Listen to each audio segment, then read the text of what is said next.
नमस्कार। आज हम दिल्ली उपचुनाव के ताज़ा परिणामों और संबंधित घटनाओं पर विस्तृत चर्चा करेंगे।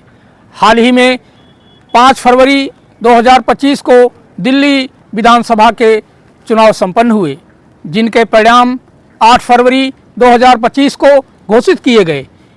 इन चुनावों में भारतीय जनता पार्टी भाजपा ने 70 सीटों में से 48 सीटों पर विजय प्राप्त की, जबकि आम आदमी पार्टी को 22 सीटों में से ही संतोष करना पड़ा। यह परिणाम भाजपा के लिए ऐतिहासिक है, क्योंकि 1993 के बाद यह पहली बार है जब पार्टी ने दिल्ली में सरकार बनाने का अवसर प्राप्त किया है। दोस्तों, चुनाव परिणामों का विस्तृत विश्लेषण कुछ इस प्रकार है, जो आगे हम आपको बताते हैं।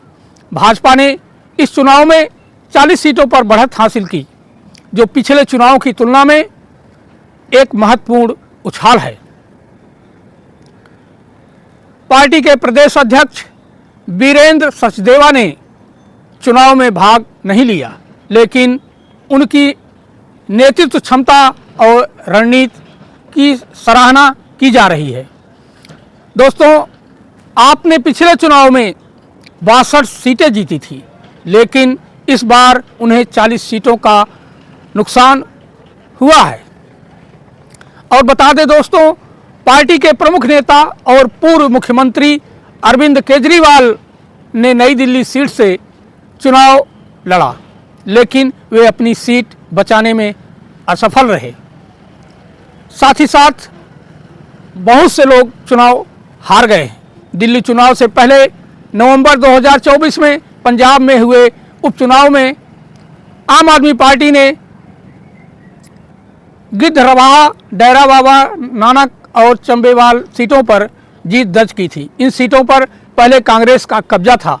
अरविंद केजरीवाल ने इन सीटों को दिल्ली चुनाव के लिए सकारात्मक संकेत माना था और चौथी बार सरकार बनाने का दावा पेश किया था।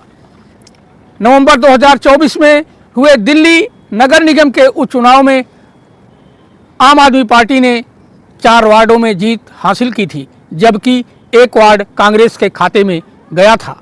भाजपा इस उपचुनाव में कोई भी सीट जीतने में असफल रही थी। दिल्ली में 1993 के बाद पहली बार सरकार बनाने का अवसर भारतीय जनता पार्टी के लिए एक महत्वपूर्ण उपलब्धि है। पार्टी की नीतियों और रणनीतियों को जनता का समर्थन मिला है, जो आगामी नीतिगत निगमों में परिलक्षित होगा। आम आदमी के लिए यह परिणाम एक बड़ा झटका है, विशेषकर अरविंद केजरीवाल की व्यक्तिगत हार के कारण। और आपको बता दें, पार्टी को अपनी नीतियों और रणनीतियों पर पुनर्विचार करने की आवश्यकता होगी। भाजपा के सामने अब दिल्ली की जनता की अपेक्षाओं को पूरा करने की भी चुनौती है। पार्टी को अपनी नीतियों को प्रभावी ढंग से लागू करना होगा, ताकि जनता का विश्वास बना रहे।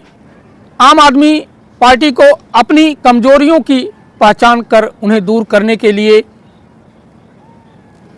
ठोस कदम उठाने होंगे।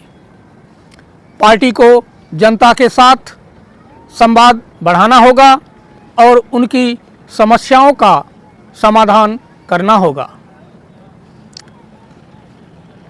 दोस्तों, दिल्ली उपचुनाव के परिणाम राजधानी की राजनैतिक दिशा में एक महत्वपूर्ण मोड़ का संकेत देते हैं। भाजपा की जीत और आपकी हार से स्पष्ट है कि जनता ने बदलाव के पक्ष में मतदान किया है।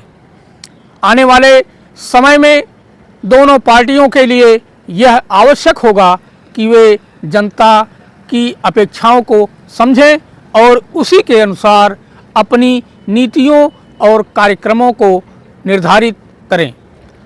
आशा है कि यह विस्तृत विश्लेषण आपको दिल्ली उपचुनाव के परिणामों और उनके प्रभावों को गहरी समझ प्रदान करेगा। दोस्तों, फिर इसी तरह के विश्लेषण के साथ हम आपसे पुनः मिलेंगे।